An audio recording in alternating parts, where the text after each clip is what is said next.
Hi everyone, welcome to Sai Renu's kitchen. ఈరోజు వీడియోలో చాలా టేస్టీగా అలాగే సింపుల్గా ఎగ్ దమ్ బిర్యానీ ఎలా ప్రిపేర్ చేసుకోవాలో దానికి కావాల్సిన ఇంగ్రీడియంట్స్ అలాగే ప్రాసెస్ ఏంటో చూసేద్దాం. చాలా టేస్టీగా చాలా బాగుంటుంది, ఒకసారి ట్రై చేయండి. ముందుగా స్టవ్ పైన ఒక ప్యాన్ పెట్టుకొని ఒక 1 స్పూన్ వరకు ఆయిల్ యాడ్ చేసుకొని ఒక 1/2 స్పూన్ వరకు కారం, ఒక 1/2 స్పూన్ వరకు ఉప్పు కూడా యాడ్ చేసుకొని ఆ తర్వాత ఒక 1/2 స్పూన్ వరకు పసుపు కూడా యాడ్ చేసుకోవాలి. ఇలా యాడ్ చేసుకొని ఆ తర్వాత ఒక 1/2 స్పూన్ వరకు ధనియా జీరా పౌడర్ కూడా యాడ్ చేసి మొత్తం మిక్స్ చేసుకోవాలి. ఇలా మొత్తం మిక్స్ చేసుకున్న తర్వాత ఎగ్స్ బాయిల్ చేసుకోవాలి. బాయిల్ చేసుకున్న తర్వాత యాడ్ చేసుకోవాలి. ఇలా యాడ్ చేసుకొని ఎగ్స్కి మొత్తం మసాలా పట్టే వరకు కలుపుకోవాలి. కొంచెం ఒక 1 to 2 minutes కలుపుకుంటే సరిపోతుంది. డైరెక్ట్గా కూడా యాడ్ చేసుకోవచ్చు. కొంచెం ఇలా నూనెలో వేయించుకుంటే కొంచెం టేస్టీగా బాగుంటుంది. ఆ తర్వాత ఇలా కొంచెం వేగిన తర్వాత తీసి పక్కన పెట్టుకోవాలి. ఆ తర్వాత ఒక బౌల్ తీసుకొని దాంట్లో ఒక 1 గ్లాస్ వరకు బాస్మతి రైస్ తీసుకోవాలి. 2 to 3 times నీట్గా వాష్ చేసి పెట్టుకోవాలి. రైస్ మొత్తం నీట్గా వాష్ చేసేసుకొని కొన్ని వాటర్ యాడ్ చేసుకొని ఒక 15 minutes నానబెట్టుకోవాలి.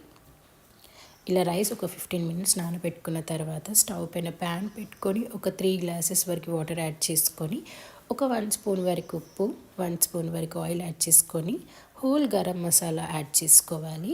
బగారా ఆకు, ఇలాచీ, దాల్చిన చెక్క, మిరియాలు, షాజీరా యాడ్ చేసుకొని ఆ తర్వాత పచ్చిమిర్చి, కొత్తిమీర, పుదీనా, లెమన్ స్లైసెస్ కూడా యాడ్ చేసుకోవాలి. ఇలా అన్నీ యాడ్ చేసుకున్న తర్వాత రైస్ ఇందాక నానబెట్టుకున్నాం కదా, దాంట్లో ఉండే వాటర్ మొత్తం తీసేసి రైస్ మొత్తం యాడ్ చేసుకోవాలి. ఇలా రైస్ మొత్తం యాడ్ చేసుకొని ఒక 80% కుక్ అవ్వాలి. రైస్ ఒక 5 minutesలో కుక్ అయిపోతుంది. రైస్ మొత్తం ఒక 80% కుక్ అయితే సరిపోతుంది. ఇలా రైస్ మొత్తం మధ్యలో కలుపుతూ ఉండాలి.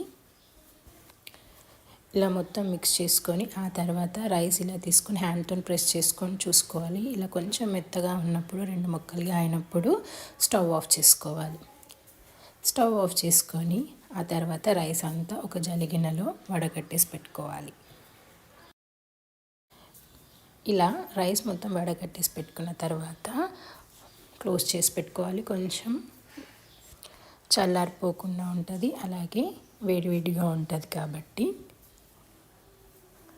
ఇలా క్లోజ్ చేసి పెట్టుకొని స్టవ్ పైన ఒక ప్యాన్ పెట్టుకొని ఆ తర్వాత ఒక 5 స్పూన్స్ వరకు ఆయిల్ యాడ్ చేసుకొని ఆ తర్వాత హోల్ గరం మసాలా యాడ్ చేసుకోవాలి. ఇలా యాడ్ చేసుకొని సన్నగా తరిగిన ఆనియన్స్ కూడా యాడ్ చేసుకోవాలి. ఆ తర్వాత కొంచెం వేగనివ్వాలి. కొంచెం ఫ్రై అయిన తర్వాత ఆనియన్స్ 5-6 పచ్చిమిర్చి కూడా కట్ చేసుకొని పొడుగ్గా యాడ్ చేసుకోవాలి.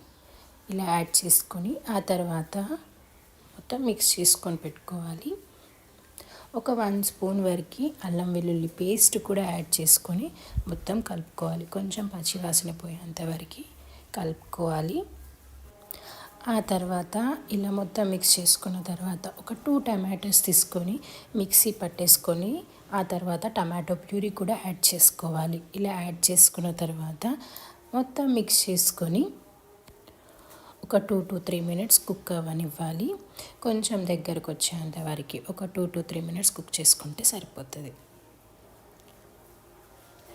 ఇలా కొంచెం దగ్గరకు వచ్చిన తర్వాత ఒక 1 స్పూన్ వరకు కారం యాడ్ చేసుకోవాలి. ఒక 1 స్పూన్ వరకు బిర్యానీ మసాలా పౌడర్ కూడా యాడ్ చేసుకోవాలి. ఒక 1 స్పూన్ వరకు ధనియా జీరా పౌడర్ కూడా యాడ్ చేసుకొని ఒక 1 స్పూన్ వరకు సాల్ట్ కూడా యాడ్ చేసుకోవాలి.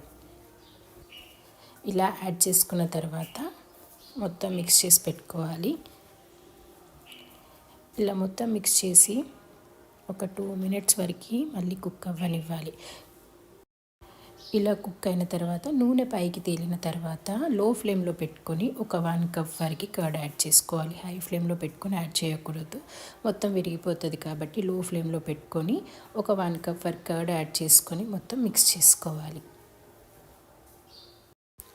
ఆ తర్వాత కొంచెం కుక్ అయిన తర్వాత దగ్గరకు వచ్చిన తర్వాత ఇందాక వేయించుకున్న ఎగ్స్ ఉన్నాయి కదా, ఎగ్స్ మొత్తం యాడ్ చేసుకోవాలి. ఇలా ఎగ్స్ అన్నీ యాడ్ చేసి ఒకసారి మొత్తం మిక్స్ చేసుకొని ఆ తర్వాత కొంచెం దగ్గరకు వచ్చేంత వరకు కుక్ అవ్వనివ్వాలి. ఒక 2-3 మినిట్స్లో దగ్గరకు వచ్చేస్తుంది. దగ్గరకు వచ్చేంత వరకు కుక్ అవ్వాలి. ఇలా దగ్గరకు వచ్చిన తర్వాత ఒకసారి మొత్తం మిక్స్ చేసుకొని ఆ తర్వాత ఇలా మొత్తం మిక్స్ చేసుకున్న తర్వాత కొంచెం గ్రేవీ అలాగే ఎగ్స్ కూడా తీసేసి పక్కకు పెట్టేసుకోవాలి. ఇలా కొంచెం తీసేసి పక్కకు పెట్టేసుకొని ఆ తర్వాత లో ఫ్లేమ్లో పెట్టుకొని ఇందాక రైస్ కుక్ చేసుకున్నాం కదా, రైస్ కొంచెం యాడ్ చేసుకోవాలి. రైస్ ఇలా యాడ్ చేసుకొని ఆ తర్వాత ఒకసారి మొత్తం స్ప్రెడ్ చేసుకోవాలి రైస్ అంతా. ఆ తర్వాత ఇందాక తీసి పెట్టుకున్న ఎగ్స్ గ్రేవీ ఉంది కదా, అది కూడా యాడ్ చేసుకోవాలి. ఇలా యాడ్ చేసేసుకొని ఆ తర్వాత రైస్ మొత్తం యాడ్ చేసేసుకోవాలి. రైస్ మొత్తం యాడ్ చేసుకొని మొత్తం స్ప్రెడ్ చేసేసుకోవాలి. కొన్ని ఫ్రైడ్ ఆనియన్స్ కూడా యాడ్ చేసుకోవాలి. ఇలా యాడ్ చేసుకున్న తర్వాత కొంచెం పుదీనా కూడా యాడ్ చేసుకొని కొంచెం కొత్తిమీర కూడా యాడ్ చేసుకోవాలి. ఆ తర్వాత ఒక 1 స్పూన్ వరకు నెయ్యి కూడా యాడ్ చేసుకోవాలి. ఇలా యాడ్ చేసేసి ఆ తర్వాత ఒక ప్లేట్తో క్లోజ్ చేసుకొని ఒక 10 మినిట్స్ మీడియం ఫ్లేమ్లో కుక్ చేస్తే సరిపోతుంది. అంతేనండి, చాలా సింపుల్గా టేస్టీగా ఎగ్ దమ్ బిర్యానీ రెడీ. చాలా టేస్టీగా చాలా బాగుంటుంది. అలాగే చాలా సింపుల్గా ప్రిపేర్ చేసుకోవచ్చు. ఒకసారి ట్రై చేసి చూడండి, మీకు కూడా తప్పకుండా నచ్చుతుంది. అలాగే వీడియో కనుక నచ్చినట్లయితే ప్లీజ్ లైక్, షేర్, సబ్స్క్రైబ్. కొత్తగా చూసిన వాళ్ళైతే సబ్స్క్రైబ్ చేసుకోండి. Thank you for watching.